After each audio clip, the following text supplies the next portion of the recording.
Hello, everyone. Welcome to the New Author Podcast. Today is Sunday, June 2nd, 2024. This is episode number 267. And with me, as he is each week, is Rich Kacy. Rich, I am sick. How are you doing? I'm doing better than you from what it sounds like, but Yeah. it sounds like you got one of those spring colds that kind of wipes people out in the north.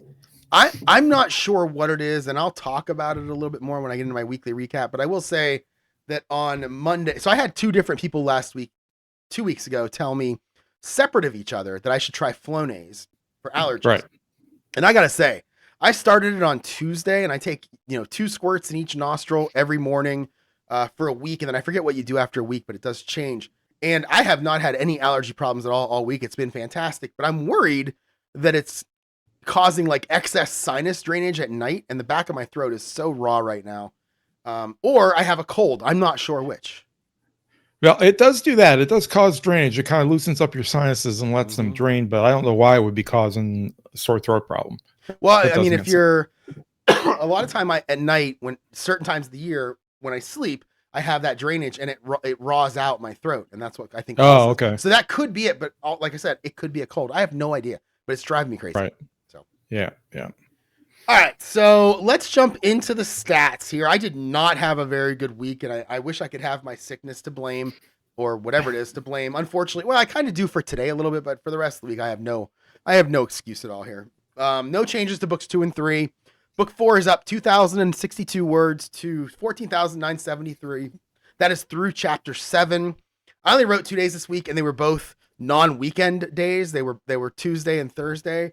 And that's why I'm, on those days, I'm only getting about 1,000 words a day, which is why I'm right around 2,000 words for the week. I'll talk about my weekend. It was quite the weekend. I had a lot of stuff going on this weekend, including the nap that I took today, which I don't normally do. So I'll talk about that. But in terms of my over under for the whole year, I'm now at like minus 5,300. Like it's as bad as it's ever been. And it's mostly because of this weekend. I had 3,000 words scheduled for this weekend, and if I hit that, I'm only like 2,300 down. So this weekend was rough. But again, I'm gonna try not to cough. I'm gonna have a whole bunch of days off coming up after next Friday, where I'll be able to make up a lot of those words. So I'm still hoping to get done with book 4 by June 23rd, but with not working this weekend, it's going to be kind of tough. It's a little tougher than it was before. My word count per hour did climb up a little bit more to 1045, so 1,045, which is great. I love to see that climb every week. And then my Manulite still sit at 1080, nothing new there. And then in terms of my goals, I one of them was to get 3 more chapters done before. I failed miserably at that. One of them was to get the final plotting video recorded and posted. Failed miserably at that. The last one was continue to record my football game videos, which was a blazing success. Apparently, I enjoy doing that in the evenings more than posting a plotting video. So, we'll see how that goes. I had a really fun week playing that game, and I'll talk about that too later on. So, yeah, in economics we call that revealed preference. I like that. Yeah, you do what you have fun doing. Well, my week was better than I've had since I started this new job in training. I'm finally starting to fall into the swing of things, I think, a little bit, or at least finding little nooks and crannies during the week when I can write. Amelia Jones won, which is, I believe, tentatively titled Here Today, Goya Tomorrow. It's up 1,937 words to 14,641. I also worked on an outline for the overall arc of this series. So since I'm, words are kind of hard to find right now, I'm going to count those towards my total for the week. So that was about 792 words. So for the week, I'm up 2,729 words. The goal was at least 2,500 if I could possibly make it. So I'm going to call that a rousing success. The only other goal I had for the week was to hang the doors in my master bathroom. I failed at that once again, but this time it was purposefully failed. It wasn't that I just didn't find time to do it. I decided to get diverted. Our hurricane season has just started down here, not with a hurricane, but now's the countdown to whenever we are going to get them. It's supposed to be a very active season. And we've already this spring had some pretty nasty storms where we've had anywhere from 80 to 100 mile an hour winds come whipping through. So I spent the last 2 days, I've had long weekends, spent the last 2 days outdoors every day, just kind of battening down the hatches, picking up all the loose stuff in the yard, cleaning out the carport, so that it now looks almost pristine, which it usually doesn't since it's my workshop.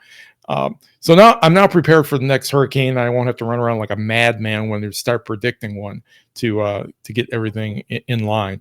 So overall, I liked the week. It was a short week work wise, and I got some stuff done. I got some words done, and I feel like I'm kind of settling into the job, and we'll be able to find more time to write as we go forward. So I was really happy with the week. Do you think you're settling into I mean, it's only been a week or two since you actually started you're not training anymore. So just 1 week or two since you stopped training? Two. So do you think you're settling into you kind of understand where your hours are in terms of when you can eat and when you can write and all that stuff? Yeah, basically that. But I'm also finding getting a better sense for the time I will be able to write when I'm actually technically on the job. And I'll talk a little bit about that when I recap my week. They don't mind that, or they don't listen to the podcast, so you're okay saying it out loud? No, they don't mind, and it's one of the I guess it's one of the benefits of the job in some sense, that when you're a librarian and nobody is on you for anything, when I mean anybody, I mean the patrons, then you can pretty much do whatever you want, and they don't really care. I mean, you're responsible for non-patrony stuff. And in my case, that responsibility is programming, adult education programming. But that's something that's slow moving and just kind of evolves throughout the year. Right. And especially with me being new, I'm going to be able to develop my own programs, but there's no real rush. I basically am taking over the classes that the last person that was in this position did, and that's already those are already in the can. So I'm just kind of developing my own right now, but you don't have to work at it 100% of the time. Okay, that's good. I have a friend or actually a coworker friend who lives down in Texas in Houston, and she has had like the worst storms ever. She loses power every now and then. Yep. Like I feel bad for her. I don't know if those things are approaching you from there, but she's pummeled. Yeah, we do get them. We're in kind of a weird spot here in Baton Rouge, right in the Mississippi River. I don't know if it has anything to do with the river or not. It really shouldn't, since the lay of the land is like perfectly flat. But a lot of those storms that they get in Houston, they either slide north or south of us, and we just kind of catch the fringes of them. But they've had a bad. I mean, they've already had some massive flooding over there in Houston this year. So yeah, she lives on a street where she told us a couple weeks ago on Friday. She said, "Hey, just so you guys know, they're going to open the dam and it's heading right for me." She said, "Last time they did this, the water did not hit me. I'm kind of high up on my street and the water was on both sides of her. And it happened again this time. It was the same thing." So I couldn't imagine being something like that. Right. I mean, they've got a system that's a little bit like what they have down in New Orleans, where the entire city, I mean, New Orleans proper is like 70 feet below sea level or something like that. And it's kind of completely ringed by levees, and they have flood control gates. And that big flood that they had a number of years, I can't remember what year it was, back in 2016 or whatever, or maybe even further back than that, when we had a hurricane come through. The pumping stations failed, and one of those sluice gates failed as well, and that's why New Orleans did. We luckily don't have that here in Baton Rouge, and I'm on the highest. My house sits on the highest part in the city, which is only 45 feet above sea level, but still, it's higher than everybody else, which is all that matters. Right. It's like if you're ever, what do they say? I heard Bill Burr once say, you're getting chased by a tiger, you slowly back away while you push your friend forward. You're kind of lucky there where, you're the high guy. So, the other ones are going to get it before you. So it works out okay. Anyway, well, okay for you, not so much for them. Yeah, and that's what we said in the north when we would go backpacking and stuff in grizzly country and stuff. Is that you don't have to be the fastest runner; you just have to be faster than anybody else that's with you. So. Right, you can't be the slowest, right? Yeah. That's right. All right, so heading into looking at last week's recap for me, why it was such a rough week. So, we podcasted on Monday on Memorial Day. So Tuesday, I was up early to head into the office for work, which means I'm up around 5 a.m. Before I left, I did review bullet points for Act 2. I couldn't really remember what I was going to write for Act 2. And as I reviewed them, I kind of remembered where I was going with it and what I was doing. So as I drove into work, I kind of talked to myself like I did.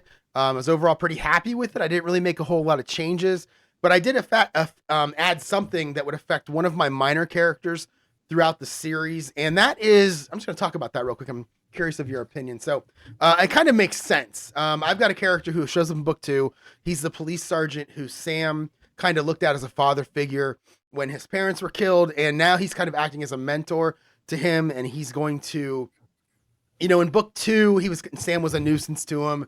In book 3, he was kind of there at the same time, but in book 4, the policeman actually calls him for the first time and asks for his help. And then I have a scene in book 4 where he's kind of literally teaching him how to do things on a stakeout. And so he's kind of going to fulfill this mentor role, which means obviously he's going to have to die at some point. So I was thinking at the very end of book 9, I think he might have to sacrifice himself for Sam. And it's one of those I was only 4 days from retirement situations. And I think he's going to have to sacrifice himself for Sam. And then so I have this character telling a story in book 4 about how he wasn't exactly the best kid until a policeman took him under his wing, and it turned him around and it made him want to become a policeman when that guy died on the job. And I was thinking of doing the same thing at the end of book 9, where now this guy dies on the job, and it makes Sam kind of want to be a detective. And that's what gets him from amateur sleuth to private detective.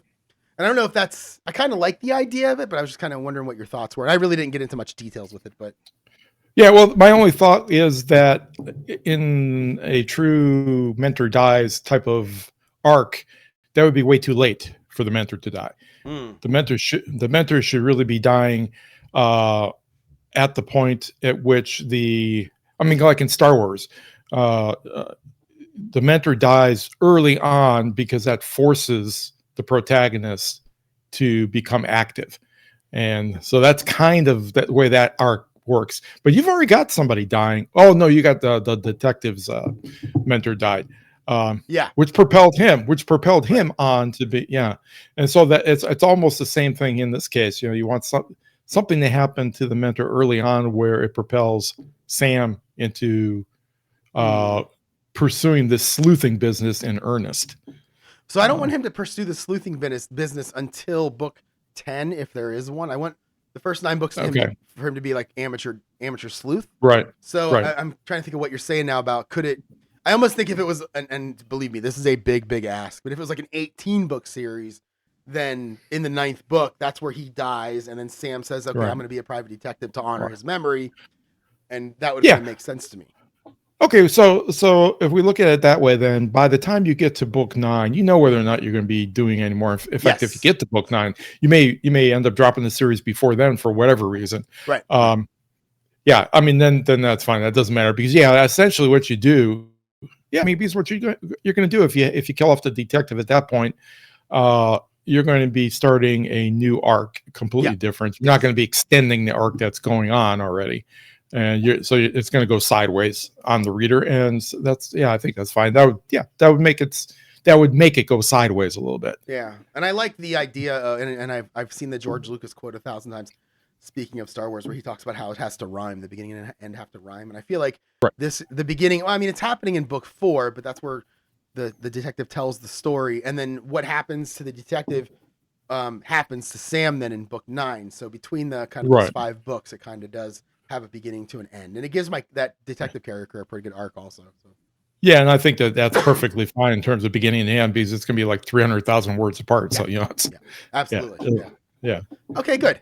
I'm glad I could kind of talk you into that. All right. So, I got at lunch, I did work on chapter 7. So chapter 7 is one of those chapters that's going to have about 6 different scenes in it. So the first thing I did was, update my Google spreadsheet to add these little plot points about, the detective and what happens to him. And then I started writing. I ended up adding about 900 words, a little bit less than I like to get. But I was really starting the chapter. I had to figure out where I was going to go with it and get all my plot stuff copied over from my Google Doc and all that good stuff. And then in the evening, so in the evening I golfed. I golfed okay. I was actually pretty happy with the way I hit the ball after the 3rd hole. I actually had one of the lower scores of everybody in the league, which was pretty surprising. I shot 49. But on the way home, I got in my car after golf, and on the way home, I didn't have anything to listen to. I didn't have anything on any podcasts. I didn't have any. I had finished the last Audible book that I had gotten, and I went back and I found the third Perot that what's her name? Oh man, I can't remember. Sophie Hannah. Sophie Hannah. So I found the third one. Now, if you remember, it's been maybe a year and a half since I talked about this, but back in 2018 or so, maybe 2019, I was looking for something on Audible to download, and I found a new Perot book. I didn't realize it was Sophie Hannah. I thought it was just one that I had missed. So I listened to the whole thing. I really, really enjoyed it. And then I put it aside and went, oh, I missed the Perot. I just listened to it. It was really good. Couldn't tell you what it was called. It was a while back. So then in 2020, I think it was, I was looking for another one. And I'd heard an interview with Sophie Hannah, I think on maybe Joanna Penn's podcast. And that's where I first found out, wait, she's writing Perots. I had no idea. So I went back and that's when I realized, a year and a half later that the one I had listened to was actually written by her and not Agatha Christie. So I downloaded the second one and began listening to it. And that I started to get really frustrated because I think I said on this podcast, instead of calling it Perot, they should call it Catchpole, because it was all about the police officer, and Perot was in so few scenes, and I was getting so frustrated. There was a point at one time where there was like 3 or 4 chapters in a row that Perot wasn't in, and then Perot comes back in the next chapter and is going to tell one of the people they're talking to, him and Catchpole are talking to, where he had been. And like 3 sentences in, he says something like, I think it would be better if Catchpole told you. Catchpole told you. And I'm like, no, I want Perot to tell me. This is a Perot book. So I really got frustrated. But I was about 75% of the way. Go ahead. I said, not only that, but that is so unlike Perot to give up the stage, Absolutely. Yeah. Yes. Yeah. So I was like 75% of the way in when I was getting frustrated, and I decided I'm going to finish it. I need to hear the story. I need to hear who did it. It was a bit underwhelming, but I wanted to finish it. So then I downloaded the third one. And I thought, I'm going to listen to the third one. We'll see how it goes. And I remember listening to the first 5 or 6 chapters, really, really liking it. It was all Perot. It was a great premise for a book. And then I got to like the 6th chapter, and it switches to Catchpole. And it's literally Catchpole talking to me, telling me how he's writing the story that he's writing. And in fact, the first, he didn't say first 5 chapters, but the early part of the case, he got those details by talking to the people who were involved. And I'm like, what? Why are you telling me this? I heard the first 5 chapters. I don't need to hear how you wrote them. It's fine. And I think I quit listening to it, but I think I quit listening to it because I got a new job and I wasn't driving to work anymore. And I wasn't driving. I wasn't going anywhere. I was just working from home and I wasn't listening to Audible at home. So I think that's why I put it down. So Tuesday night after golf, I picked it back up and began listening to it again. And as I'm listening, I wasn't really remembering a lot of it. And I was thinking, why did I put this down? I like this. This is really good. I love the plot. First 5 or 6 chapters are all Perot. And then as I was pulling into my little town, just a couple minutes from my house, it switched to that chapter where Catchpole is now telling me how he's typing up the story on his typewriter. And I thought, I wonder if this is why. But I thought I'm going to keep listening. I'm going to give it a chance. I got a lot of driving that I'm going to be doing now. I'm going to go ahead and keep listening to it. And I did. And I really enjoyed it. Oh, well, that's good. I actually finished it today. I mean, it was about 12 or 14. I think it was 14 hours. And over the past, 5 days, I pretty much listened to the whole thing as I was driving around. And today while I was napping, and then yesterday while I was at home working, last night I think it was. So yeah, it was really, really good. So now I'm kind of looking forward to getting the next one with my next credit. Yeah, I think your actual review of it at the time a couple years ago was that this book is trash, something like that. I hope I didn't say that. That's funny. All right, so then Wednesday, again, nothing writing related on Wednesday. We'll talk about that. I worked from home all day, and then I made a video for my YouTube channel playing my dice football game where I was finishing a game. So I was playing the 4th quarter of a game, and I really wanted to get it over with. I don't even remember who it was. I want to say that it was maybe Denver, because I was really excited about the next one. And so I finished it. I posted it, and then I had to get up early, so I went to bed pretty early. Thursday, let's see, went into the office again. And this is the point where on my way to work, I'd been talking now the last couple weeks about potentially going in 3 days a week. And Right. This was the trip into work where I kind of decided, yep, I'm doing it. And I know when I'm doing it. And I'm going to start doing it a week from tomorrow. So that's June 10th. I'll go in 3 days a week, Tuesday, Wednesday, Thursday. And then the following week I'm off work anyway. So I'm off the entire week.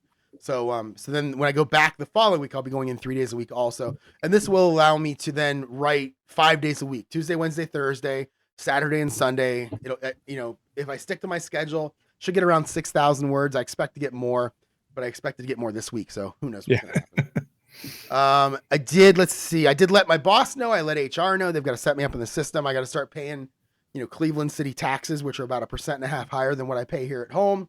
That's okay. It's worth it. When people say, why are you doing this? My answer is always the same. My writing is suffering, and this is the only way to make it better. I don't mind being in the office. I don't like driving the hour each way, but I don't mind Right. Right. it. So then at lunch, I continued working on chapter 7, added about 1,200 more words to a fun scene that includes this giant dog. And now that I think about it, and I'm literally thinking about this right now, I made it a golden retriever, but a buddy of mine that I golf with, who I go to his house every year in September, early September, the Thursday after Labor Day, which is the opening day of NFL football.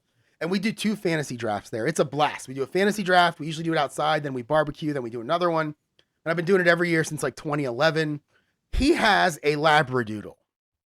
And I love this dog. I had no idea Labradoodles were so big until I met this dog. Rusty is this dog's name. Mm-hmm. I may change this dog to a Labradoodle now that I'm kind of talking out loud about this. Well, I don't know. What does Max think about that? He doesn't have to know. Let's not tell him. Oh, okay. Okay. Nobody email him. He doesn't need to know. And then in the evening, I came home. Now, I was dead tired. I'd gotten up at 5 a.m. I think I was starting to kind of feel the effects of the sickness, even though I didn't know it at the time.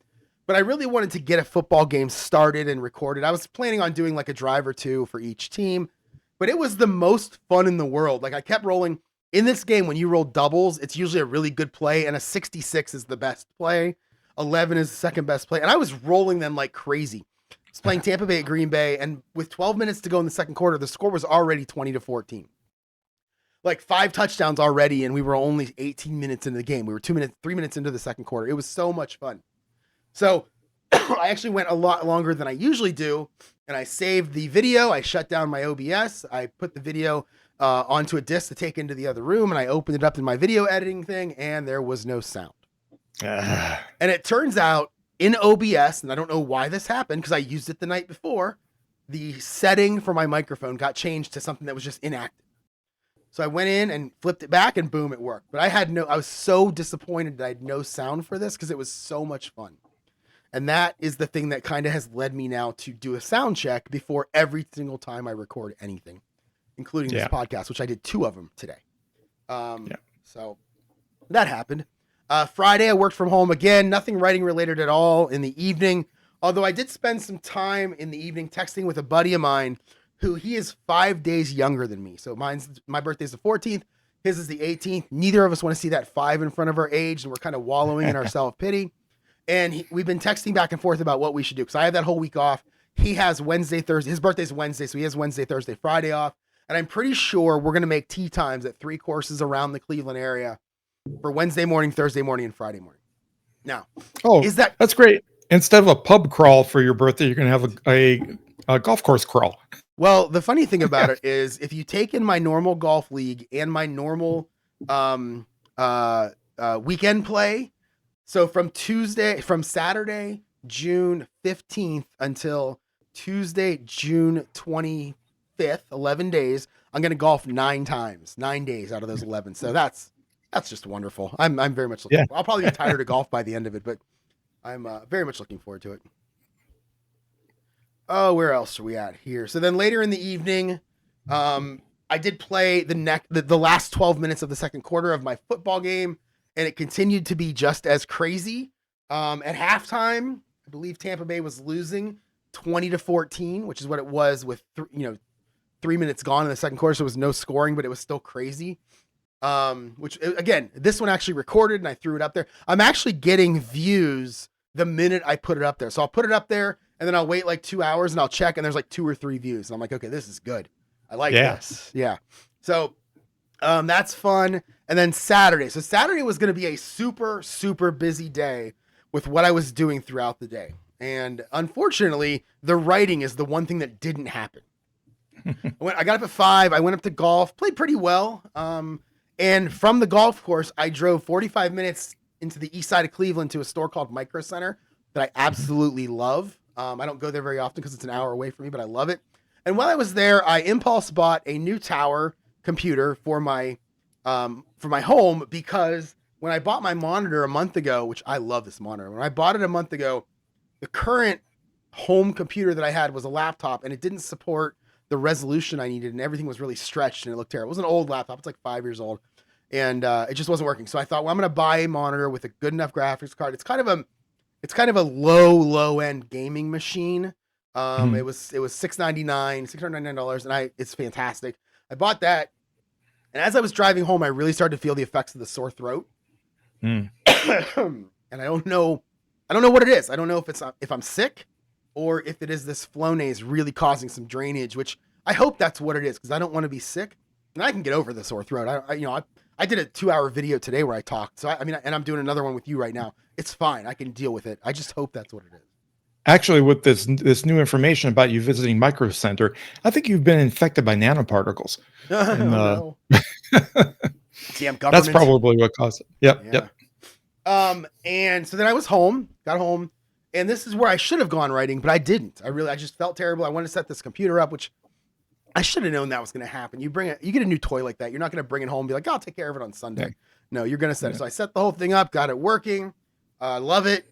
And then I had a graduation party from 4 to 7, and I went to it around 4:45. And I saw some of my friends I haven't seen in so long, and it was so nice to see them. Um, and so I was there until about 5:45, and I came home and played. Wait, that was Saturday. What did I do last night? It says YouTube video on here, but I don't remember making one. Now I'm confused on what I actually made yesterday. Maybe I made the second quarter. Maybe that's what I did. Maybe I did the second quarter. I have no idea. I don't know why I wrote it on here. I'm delirious. I'm full of Flonase. So who knows? Anyway, so then today started. I woke up at 5, looked at the weather. There was a 70% chance of rain all morning, and my throat was killing me. So there was no way I was making it to the golf course. So I texted the guy I golf with and told him I'm not coming, and he said okay. And then whenever I don't go to the golf course, the last it would be 9 weeks now, I go to the casino instead, because that's what I do. And I've now gone to the casino 10 times in the last 9 weeks. And as going into today, I had won money 6 of my last 9 times. And so I walked in. I just walked right into the high limit room, put my $100 in, and like 3 spins in, I hit for $70, $80, whatever it was, and I was sitting at 171. And I was like, well, I don't want to leave yet. I've spun like 3 times, which is why I'm not 7 of my last 9, because a couple weeks ago that happened and I stayed and I ended up losing the money that I'd won. But this time I thought I don't want to. So I just I'm just sitting there like sulking, and I just kind of touch the button and the wheels spin and I lose $6 a spin. And I touch the button again and the wheels spin and I lose. And I just say out loud, okay, last one. Just hit the button. I win $18 with, if you're doing your math, 3 spins times $6 is $18. So I won the $18 I lost by sitting there not wanting to spin. I was like, that's a sign. Time to get out of here. Yep. So I left up $71, which means I've now won 7 of the last 10 times that I've gone. And it would be 8 if I would have taken my own advice and left when I was like $65 up a couple weeks ago. But I didn't. So 7 out of 10, I'll take that all week. I love that. And I'm going to keep doing that too, because it seems to be working. And I'm like, yeah, it's a great strategy. You know, it's a good strategy, but you still have to actually hit to the money to win the money to be up. And so it's not like I found some breakthrough that is going to win. I'll probably go, 1 for my next 10. That's just how casinos are. So Right, right. It also strikes me that, walking into the casino and playing that short, you don't even have time to register that you're actually in a casino. It's this unless morning, you wander around and look at people. No, you're right. This morning was the first time I really felt that, where I sat down, Okay. I spun like 3 or 4 times, and I hit, and I looked down at the amount and went, oh. I was like disappointed that I was up. Right. Because I wanted to stay a little longer, but I know I was going to lose it if I did. So I left. Yeah. Then I went, there's a Chase Bank that I have to deposit the money into. And since it's Sunday, they're not open. I use the ATM. So I pull up to the ATM. I put my card in. I do everything you got to do. I slid the money into the little thingamajiggy, and it's just spinning and spinning and spinning. And finally it says, yeah, we don't know if your deposit worked, but here's a receipt. You probably should call us. And I went, oh no. So I looked at my Chase account on my phone, and the money wasn't there. So I pulled over into a parking spot and called, talked to a very nice person who helped me out. We were talking about gambling and having fun with that. And he said it should take 2 hours, but it may take 1 to 2 business days. He's not sure. Okay. Which is fine. Then I went to Panera. And I walked into Panera. I ordered some lunch. It was like 10:45. I got some lunch, sat down. And the funniest conversation, or the strangest conversation, was happening next to me, where there was a woman. They're probably a little bit older than me, and they're people go to Panera a lot on Sundays and kind of hang out. People, like a lot of people after church, will go there, and that's where they'll eat and they'll hang out. And so this woman's sitting there. A guy walks over and she says to him, "Hey, can I ask you, do you have a front loader?" And he said, "I'm embarrassed to say I only have a side loader." And I'm thinking to myself, what? I don't have either. Am I supposed to be embarrassed? I don't have either. I don't even know what they're talking about. I'm thinking like construction equipment. I'm so puzzled. And then somebody else walked over a few minutes later and they were talking about dryers for some reason. In that case, I have a side loader also. No, mine's a front. Front and side are the same thing, right? It's just front just happens to be one of the sides. It's top loader, but they said front and said front and side for some reason. So right. If I turn my dryer to the side, now it's a side loader, not a front loader. That's very strange. At the same time, there was a guy behind me, 2 tables behind me, who I'm pretty sure was mumbling to himself. And I'm like, okay, I'm not going to stay here. This is the kind of thing that like shootings start on, where you got some crazy person mumbling to themselves, and then you got 2 people beside him being pretty loud. I'm just going to leave. I'm going to go to the other Panera. They always say that you can find a Starbucks in every corner, but it seems around here you can find a Panera on every corner. So I thought I'm going to drive to the other Panera, the one I go to. I'm going to get my writing done there. About halfway into the drive, I was just going, and I'm coughing and my throat hurts. I'm like, you know what? I'm going home. I don't want to sit anywhere right now. I feel like crap. I'm just going home. So I went home, and the first thing I did was put the Sophie hand on. I had about an hour and a half left. So I was sitting at my computer for a while, and then I laid down on the couch and I closed my eyes and I listened to the rest of the book. That's how I finished it today. While I didn't fall asleep because I was just listening to it. And I heard the whole thing. I didn't miss any parts. And I was very happy to hear it. And after about an hour, I woke up and I felt great. Like I was rested. My throat still hurt a little bit, but it wasn't so bad. And I didn't have a headache or anything like that. So I felt good. So I went to the grocery store, did that.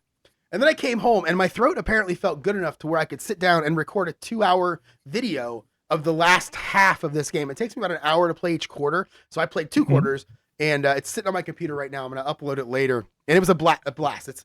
The final score ended up being 44-20. And it was Green Bay was up 20-7 when I turned it off, as I like to call the silent movie part of it. And Tampa Bay literally scored the next 34 points. Like it was Vinny Testaverde versus Don Mikowski, all these people from my childhood. It was so much fun. So I posted that, and then I got something to eat, and now we're here. And I talked for a long time. I didn't expect to have to do that. So that's good. Yeah. And your voice held out, which was really good. Well, I got 2 things to tell you. Okay. The good news. Number one is that Sophie Hannah's actually got 5 books out so far in that Poirot series. Good. And the other thing is that before that Poirot series, which is probably what got her that gig, is she had an 11-book series called, I think, Culver Valley Mysteries or some Culver Valley Crime. I don't know if I can bring it up again or not without having to actually exit out of something. Culver Valley Crime is what the series was called. And it was 11 books. Actually, she was writing those. She was almost done with that series when she got the gig for the Poirot stuff. She's written a couple more books since then. Right. So that may be something to check out next if you like her writing and she does a good job. One thing about it that kills me is, I listened to the Essential Guide to Writing a Novel podcast with the guy. I don't remember his name right now. I think it's something Thayer maybe. And he talks all the time on there about how you don't want your character thinking, you don't want to be in their thoughts. It's not good. You don't want action. You don't want flashbacks. Like the things he says, I disagree with him wholeheartedly. And in every book that I listen to or read, everybody does those things and the books are fine. But I still like listening to his podcast because I like him. But, and I was listening to Sophie Hannah and there were different parts this morning, yesterday and today in that podcast where I heard her say like, Perot felt this or Perot knew that this, and this guy, I can't remember his name, something Thayer. He would say, no, you don't do that. That's bad writing. And I actually bought one of his books because I want to see if he does it in his books. So we'll see how it goes. He probably does. Yep. Because some of that stuff is just unavoidable. And advice is free and it's worth what it costs, for the most part. Yeah. Well, my week is not here in our outline. It's actually scratched on a legal pad here that I had been carrying around with me all week.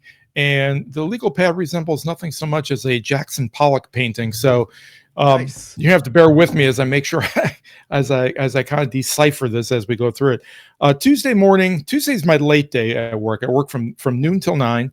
So the morning I had to myself, and I woke up thinking about the Amelia Jones 1 story and thinking about how the characters are, since this is the first book in the series, they need to be better fleshed out from the word go than what I had. I don't want to do a backstory dump, as we've just been talking about.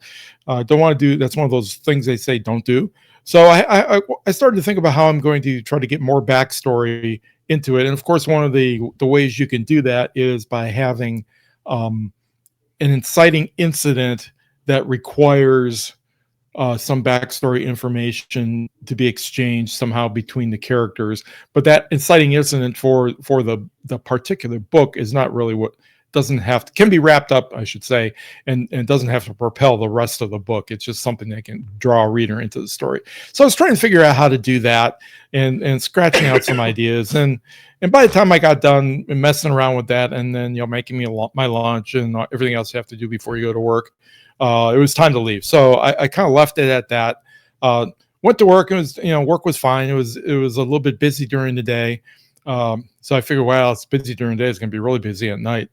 It was a beautiful day, and then right around 4 or 5 o'clock, the heavens just opened up, and there was torrential rains around here. And like within the span of about 20 minutes, everybody left the library, and nobody came in that night. So I basically had from 5 until 9 to do nothing.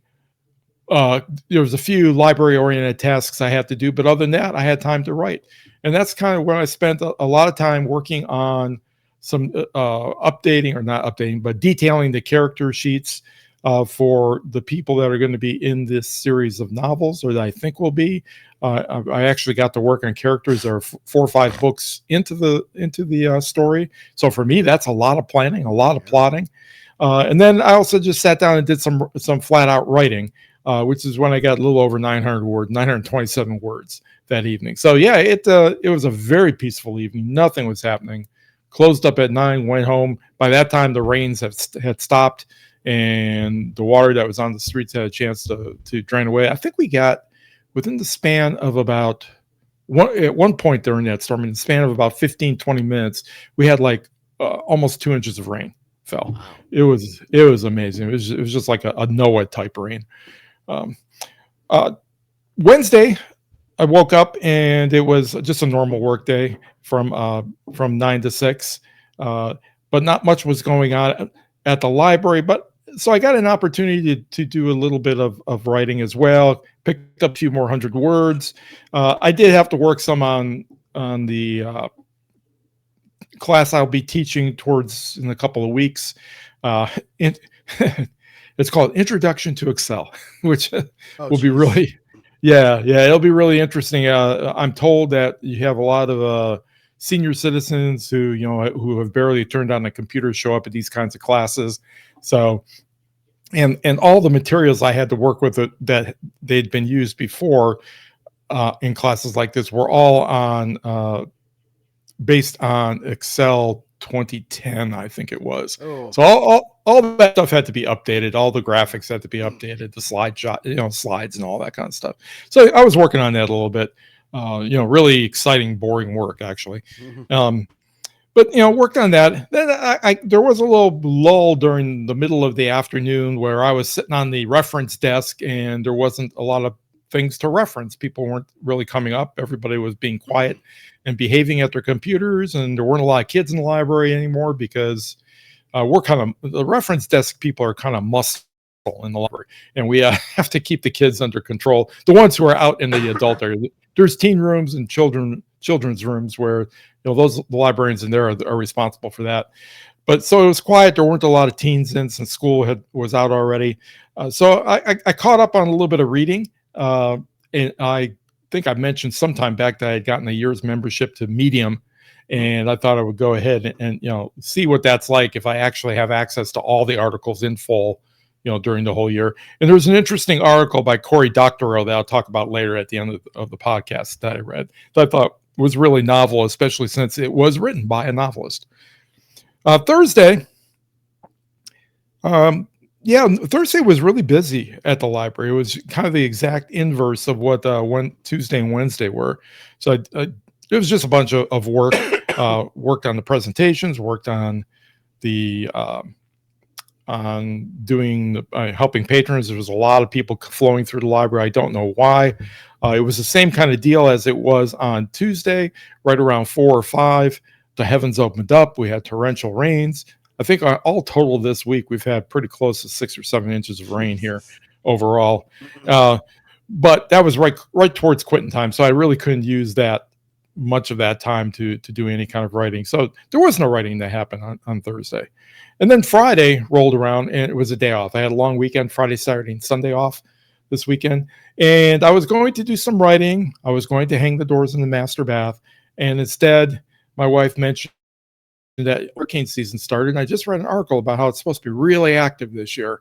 Maybe we should do cleaning up on the outside of the house a little bit, by which she meant maybe you should go clean up outside the house a little bit. So I basically spent the last 2 days doing Friday and Saturday doing that. But it's in good shape right now. And then we come to today, and you said you took a nap. Well, I took a nap too. In fact, we're recording this a little bit late because I didn't wake up because I laid down and I said, oh, I'll wake up in time. It's still a long time until, and then 2 hours later, I wake up and it's already 5:30 and a half hour past when we were going to record. And the reason for that is because after church, when I got back from church and talking to my mother, I decided that, I better bake some bread because I bake bread for my lunches during the week. And I usually bake 2 loaves at a time, and it lasts about 2 weeks. I put one in the freezer, and then when the first one's gone, I take it out. So I'm gonna bake some bread. Oh, well, I got the oven hot. I think I got all these blueberries because our blueberry bushes are producing right now. Everything's ripening, so we had picked a bunch of blueberries. I'm gonna make some blueberry scones. So by the time I got done baking bread and making blueberry scones, I had probably eaten my weight in carbohydrates. And I was so sleepy by the time I cleaned up the kitchen that I laid down. It was like 3:30. And I usually, if I do nap, I usually don't nap for more than about an hour at the max. If nothing else, because I do a lot of drinking during the day, water that is, and my bladder will wake me up. But no, 2 hours later is when I finally crawled out of bed. So today there's no writing done either, but I did get a lot of calories, so that's one positive. Okay. I got baked goods for the whole week, which is another positive. So I'm all set. Yeah. So it was a successful week overall, and I am, like I said earlier, finding little nooks and crannies during the day where I will be able to write, as long as I'm prepared to write. And that's, I think, if nothing else, this job is going to push me to actually be a real honest to goodness plotter, because I'm going to have something where I can sit down and I know immediately where I'm going. And there's not a lot of startup time. So that was my week. Yeah, that helps me when I'm driving into work and I'm talking to myself. It's kind of like my way of plotting and getting everything kind of organized. And then as soon as I get to work, the first thing is just take as many notes as I can. So right. When you're I was going to just say I don't have anything on my running list of future things to do. Just I'm looking at here and just realizing, man, I got a lot of things to do. Yeah. Back to your recap. When you are making these Excel classes, I mean, how much do you think is going to be teaching just basic computer skills before you even get to Excel? In theory, they should. We also have a basic computer skills class. So in theory, they've already had that and know a little bit about how to navigate around a computer and all. So I hope there's not much of that. This is kind of a nightmare scenario for me as an educator, because I don't know what kind of background people are coming in. I don't know what they're expecting to get. Right. And these are one-off classes, and this is the biggest problem. This is the thing I'm going to change in the next year or so if I can get the okay to do it. You can't teach people any kind of computer skills in an hour and a half class. I mean, it's just not going to happen. They may see a little bit, they may think about something, or you may be able to answer a couple of questions, but they're going to have to go off, and they're going to be just at sea as they were before. I'm trying to make the notes and things that I give them, like this class, it'll be about hour and a half, I think is what it's scheduled for. By the time I'm done getting in all the screenshots and stuff, they're going to have like a 35-page booklet to go home with. So that'll help a little bit. But really, I've been looking around the country doing some research, and the libraries that are doing this in a big way, for example, like the Los Angeles Library, the Boston Library, what they're doing is they're running 4-week classes. People meet twice a week for 2 hours at a time. So you're getting 16-hour chunks of, and they take them from A to Z. They take them from, okay, this is how you turn on a computer, all the way through, here's how you're using all the Google apps and all the, Microsoft apps and stuff like that. And that's really what we need. I'm going to have to, I'm already a little bit getting a reputation as a subversive at the library. I've only been there for 2 weeks, and I've already done things like, they had these, they still had these plastic sneeze guards up from during COVID on the reference desk. And one day I walk in there and I look at the person where there's two of us that sit at the desk at all times, and I look at her and I go, I'm going to take this thing off. I'm not even going to ask. I'm just going to take it off. And she looks at me and she goes, I hate that thing. And she's an old she's an old woman in her late 70s. So I took them both off and I put them back behind the cabinet. And I don't even think my supervisor realized that they were gone. The head librarian walked by. She walked by, she stopped, she did a double take. She said, you took the guards down. And we said, yeah, we hate them. And she just laughed and kept on walking. So I love it. So somebody wanted them up there. The only person I could think that really wanted them up there is we do have a woman who works reference who's immunocompromised. Right. And so after I did that, I started to think about that. So I went back when my shift was over on the desk, and she was in the back rooms doing stuff. And I asked her, I'll put them back up for you. And we took them down, but I'll put them back up for you when you go out there. And she said, don't bother. People come around those things all the time to talk to me. So, people have gotten over that. So, and we just couldn't, other than the fact that it literally puts a physical barrier between you and the person you're talking to, and it really made a difference taking it off, just in the sense you have of talking with somebody. But me, I'm getting old, 65. So, I'm starting to lose my hearing. The woman that I was sitting on a desk with, like I said, she's in her late 70s probably. She doesn't hear too well. We just couldn't hear through those things. Yeah. So I found myself constantly standing up and going around the desk to talk to people. Defeating the purpose of them anyway. Yeah, right. So, after that, I don't know what people are going to think when I start suggesting all these wild things, but we'll find out. Oh, that'll be fun. Oh, man. Yeah. Okay, so in terms of my running list of future things to do, it's the same that's been on there. Finish plotting the books, and then look into like an overarching plot. Make sure I hit all the points I need to hit through the 9 books for, midpoint of the overarching plot, pinch points, all that good stuff. And then finally, finish book 4 by June 23rd. Again, the lack of effort that I had this weekend, along with all my tea times coming up, it feels like it might be a little bit tougher, but I'm going to try. I'm going to do my best and we'll see what happens. So in terms of my addicted to, I asked the question, can Flonase be an addiction? Because I'm taking it every day. I'm supposed to.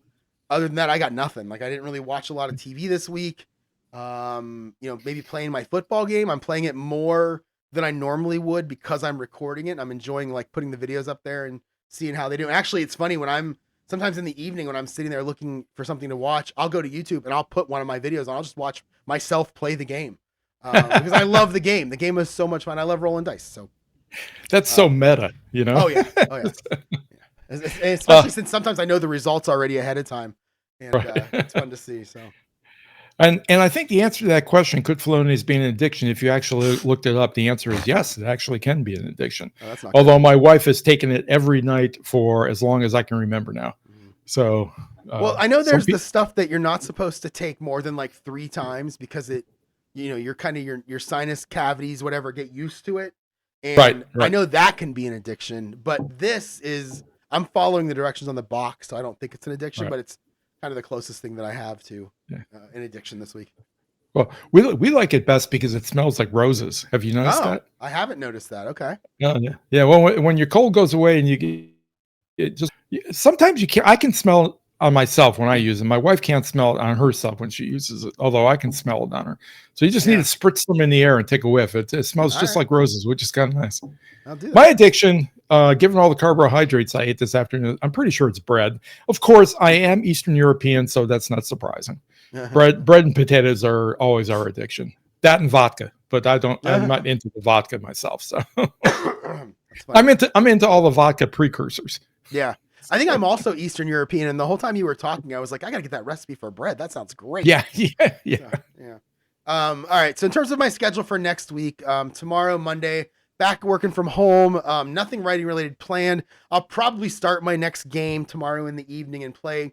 Even if it's just a couple drives. There's a couple teams I haven't played yet, like the San Diego Chargers actually have Jim McMahon on their team, and I had no idea he played for them in 1989 because he was so big with the Bears. He won the Super Bowl with them. Right. So I'm looking forward to playing with him. So it might be them, but there's a couple other players that I also want to play. New Orleans had a really good defense. They had 4 really good linebackers that year, so I'm kind of interested in playing with them. I have New England still to go, and I can't remember the other. I have a couple other teams I don't remember. So I'll probably play one of those tomorrow night. Tuesday, I'm back in the office, 90-minute lunch, and then I have my golf league afterward. Wednesday, I work from home, and I'd like to write, but we know how that goes. And again, the following week, I'm starting the 3 days. So even if I don't write Wednesday, the following week, I will start writing on that Wednesday because I'll be trapped in the office and I'll have to. Thursday, I'm in the office, 90-minute lunch, and home afterward with nothing planned. Friday, work from home. It's my last full 5-day work week until the excuse me. Man, until the last week of June, because the next 2 weeks after this one, I have a 4-day work week and then a 0-day work week. So, so I'm excited about that. Working from home, nothing planned in the evening. We'll see. I do want, so while I was at the graduation party last night, I was talking to a couple of my friends who I don't see very often. I mean, the one guy I met when we were, I think 6 years old, 5 years old, and he's been my friend ever since. And that was like 1979. I mean, we have known each other that long. And I really only see him once or twice a year now at like special events. We don't see each other like we used to. We don't bowl together or play cards or anything. So I was talking to him and his wife, and it's like, we should have a casino night. So it's possible that maybe next Friday or maybe the Friday after that, which is my birthday, maybe I'll text him and just say, hey, let's go to the casino. We'll get like 4 or 5 people and we'll go hang out for a little while. And that's bad because I'm usually there for 30 seconds, but I was just gonna say you can tell them, let's get a group together, we'll go hang out for a minute and a half. Yeah, right. I'll be in the car. You guys finish up. I'll be in the car. Yeah. And then Saturday I'll golf in the morning, and I have nothing planned in the afternoon. I think I'm gonna try to do my plotting video. I'll write obviously in the afternoon, but after that, I'll try to do my plotting video, and I'll probably play some of the football game. Sunday I'll golf in the morning, I'll go write somewhere, and then I'll come back and podcast after that. In terms of goals, it's really just to get back on schedule with my writing and get through chapter 9. And that's all I'm putting out there for right now. I'm not putting anything else out there. Just get through chapter 9 and just get back to writing on the days I'm supposed to write. So, yeah. Well, my week, I've got 7 work days in a row now. I work right through Sunday. I work right through Sunday. I have a day off. I work 3 more days, and then I have a 3-day weekend again. So I got something to look forward to. I get a 3-day weekend every 2 weeks. So it always gives me something every 2 weeks. Oh, that's nice. Yeah. So I pretty much every day this week through Sunday is going to be the same. I'm still going to attempt to write at lunch and other odd bits of the day when I can find it. Tuesday in the evening, I've not had an evening when it's been normal on Tuesday yet. So we'll find out on a normal day when it's not bucketing on rain, just how busy it is. That 3 or 4 hours in the evening may also be pretty dead, even on a normal day. And I'll be able to get some writing done on that. I do want to try to get back to working, hanging those master bath doors this week. Get to that. And my goal, so every day is basically the same. Get up, go to work, find some time to write, come home, eat dinner, usually play a board game with my wife. That's what I've been doing every day, almost every day when I come home after work and after we eat, and then we hit the sack early. But my goals for the week, since I am going to have 7 full days before we record next, because we're going to record, I guess, next Monday when I have a day off. Okay. Yeah. Okay. Because I won't get back till 6 o'clock or 6:30 on Sunday. It'll be late already. Yeah. Your time. So my goals for the week, I'm going to up it a little bit and see if I can actually meet it or exceed it. I'll have my goals at 3,500 words for the week, and we'll see how that goes. All right, nice. Now, in terms of stuff to share, I talked about Medium and reading an article by Cory Doctorow. I thought this was a really interesting article that he wrote. Now, he's kind of a wild cannon, or loose cannon, I guess I would call, in the writer's world. I don't know if you know much about him, but He wrote a Medium article recently called "Against Lore," and he was arguing that this concept of building story Bibles and developing, especially in fantasy and science fiction, developing extensive backgrounds for everything in the world and the people that are in it really works against the author, and that we shouldn't be doing that kind of thing. Especially not before you write a story. Now, if you want to keep track of what you're putting down on the page as you're going through, that's maybe okay, but you don't want to build a deep canon before you actually write, like some fantasy authors do.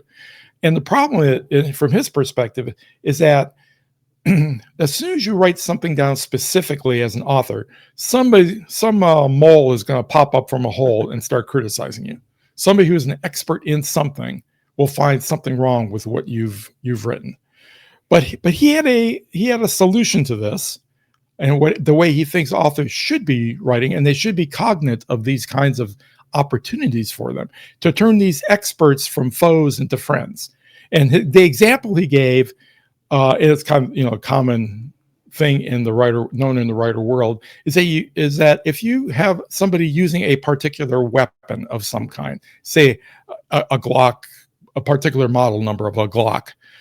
There's going to be somebody out there who's going to find an error in the way in which you've described that Glock, how it operates, whether it has a safety, which is one of the famous mistakes that Mark Dawson made at one point. Okay. The particular Glock that was being used did not have the safety, and he mentioned in the story that the safety was flipped off. So what you want to do in that particular case, to try to turn somebody from an expert that's criticizing you into an expert who's working for you, is you do something like saying it's a modified Glock. Okay. Because what that does in the expert's mind, what it does is it flips them. Instead of having them concentrate on how you're not doing it right, their mind suddenly flips to, ooh, I wonder how it was modified. And they start spinning up all kinds of ways in which the weapon could be modified to do the thing that you're doing with it. But this can expand to all kinds of things that we do in terms of writing description, where the way in which you describe a power plant, the way in which you, in your case, describe a manufacturing center or a particular kind of machine or any of that kind of stuff. Throw in adjectives that suggest that the thing that you're dealing with is not quite off the shelf. And as a result, people will help you figure out how it's not off the shelf, and you can use that in the future, which I thought was really interesting. Yeah, that is really interesting. Yeah. So from a psychological perspective, I think it's really interesting. But he had this one quote that I thought was really interesting in this article towards the end. And the quote is, "Getting us to care about things that don't matter is how novels and movies work. But it's also how cults and cons work too. So you got to be a little bit careful with what you're doing." Yeah, no doubt. I like that. That's really good advice in terms of when you're describing something that you don't know everything about, or maybe you think you do, but it's still a good idea to just kind of modify it in a certain way that maybe isn't like real. Like I'm thinking the manufacturing plant. What if I had in one of my characters say, "Oh yeah, I invented this new thing," and then I just invent something that I know isn't real, but if somebody's reading it that works there, they'd be like, "That's not how it's done." I can say, "Well, yeah, we modified it." That's really good advice. I like that. Yeah, I do too. And I've been thinking since I read that, I think it was on Tuesday, all different kinds of ways I might be able to use that, including the way in which, for example, a police department operates. Police departments operate pretty standard across the country, but there's still a bell curve. There's always still a bell curve. Yep. So you can by hinting at the fact that a particular department has modified their policies and procedures, perhaps because of something that's happened in the past, you can get away with a lot. Yeah. I think. Okay. I like that. All right, that's great advice. I like that. Yeah. All right, I have nothing to share, and I couldn't top that anyway. So let's go ahead and end the podcast for the week. You have anything else? No. All right. If you want to get in touch with me, you can email me, jerry@jerryevanoff.com. And the website is jerryevanoff.com. We are on YouTube, youtube.com/@newauthorpodcast. And we are on Patreon, Patreon.com/New Author Podcast. I plan on putting that last plotting video up as soon as I do it. I just haven't done it yet. So I will do that and I'll throw it up there and I'll throw it on YouTube a week later. So look for that soon if you want to come over to the Patreon. And again, it's patreon.com/New Author Podcast. And if you want to talk to me, my email address is rich@richcacy.com. It's not actually talking, but writing suffices for the authors. You can find me on Facebook, Instagram, TikTok, Threads, and Blue Sky at the handle Kacy himself. And my Vella stories, if you're interested in checking them out, the links to them are on my website, richcacy.com. All right, everyone, that's the podcast for this week. And we'll talk to you all on Monday, June 10th. Thanks for listening. Take care.